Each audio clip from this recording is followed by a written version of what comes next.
শুভ সন্ধ্যা বন্ধুরা।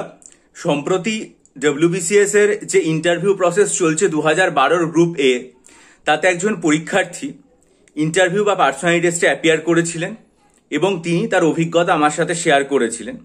তা তিনি আমার কাছে সাইকোলজি অপশনাল, ডেসক্রিপটিভ বাংলা ইংরেজি এবং জেনারেল স্টাডিজের যে অনলাইন ব্যাচ সেখানে পড়েছেন দীর্ঘ প্রায় 2 বছর। তা তিনি তার যে অভিজ্ঞতাটা বলেছেন সেটা আমি আপনাদের সাথে শেয়ার করছি, কারণ এই চ্যানেলের অনেক পরীক্ষার্থী আছেন যারা ডব্লিউবিসিএস এর ইন্টারভিউ দিয়েছেন বা দিচ্ছেন বা ভবিষ্যতেও দেবেন। আশা করি তাদের উপকারে লাগবে।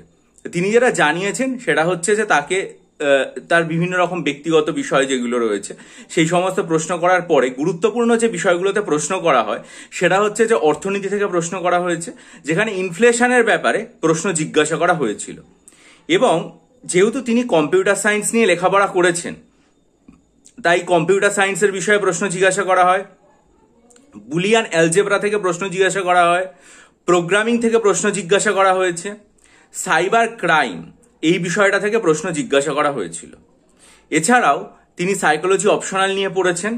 সাইকোলজি অপশনাল নিয়ে যেহেতু পড়েছেন, সাইকোলজি অপশনালের ম্যাসলো এখান থেকে বা বিভিন্ন রকম যে সাইকোলজিক্যাল ডিসঅর্ডারগুলো রয়েছে সেগুলো বর্তমান যুগে সেগুলোকে আটকানোর প্রচেষ্টা বা মানসিক যে প্রতিবন্ধকতা সেগুলো কাটানো যায় সেই বিষয়গুলোতেও প্রশ্ন তাকে জিজ্ঞাসা করা হয়েছে।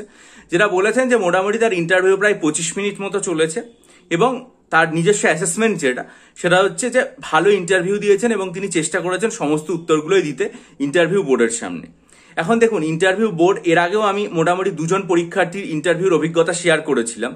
এবার সবাইকে অনেক সময় দেখা যায় যে তিনি যে অপশনাল নিয়ে করেছেন সেগুলো থেকে প্রশ্ন জিজ্ঞাসা করা হয় না, কিন্তু তাকে তার সাইকোলজি অপশনাল থেকেও যেমন জিজ্ঞাসা করা হয়েছে, একই রকম ভাবে তার যে ব্যাকগ্রাউন্ড ছিল কম্পিউটার সায়েন্স যেটা নিয়ে তিনি গ্র্যাজুয়েট সেই বিষয়টা থেকেও প্রশ্ন জিজ্ঞাসা করা হয়েছে। সুতরাং আপনারা যারা সামনের দিনগুলোতে ইন্টারভিউ দিতে যাবেন তারা আপনাদের অপশনাল সাবজেক্ট, কারণ এরপরে ডব্লিউবিসিএস গ্রুপ এ এবং বির ইন্টারভিউ হবে, সেক্ষেত্রে আপনাদের অপশনাল সাবজেক্ট এবং নিজেদের যে ব্যাকগ্রাউন্ড সেগুলো সম্পর্কে খুব ভালো করে জেনে যাবেন। এবং ভবিষ্যতেও বিভিন্ন পরীক্ষার্থীরা তারা যদি আমার সাথে তাদের অভিজ্ঞতা শেয়ার করেন নিশ্চয়ই আমি আমার চ্যানেলে জানাবো, যাতে এই চ্যানেলের যারা দর্শক আছেন যারা ইন্টারভিউ দেবেন তারা উপকৃত হন। তাই জন্য চ্যানেলটা সাবস্ক্রাইব করে নিন এবং বেল আইকন প্রেস করে দিন।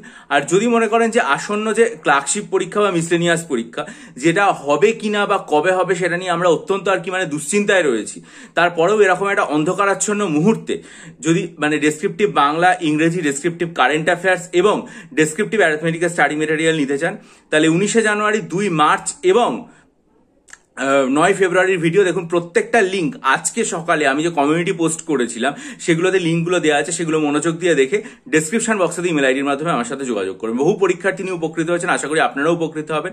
ভিডিওটা লাইক করুন, বন্ধুদের মাঝে ছড়িয়ে দিন, আপনাদের মূল্যবান মতামত ঋদ্ধ করুন এবং চ্যানেলটা সাবস্ক্রাইব করে বেল আইকন প্রেস করুন। ভালো থাকুন, বিজয়ী হন, সফল হন এবং অবশ্যই আপনাদের লেখাপড়া চালিয়ে যান।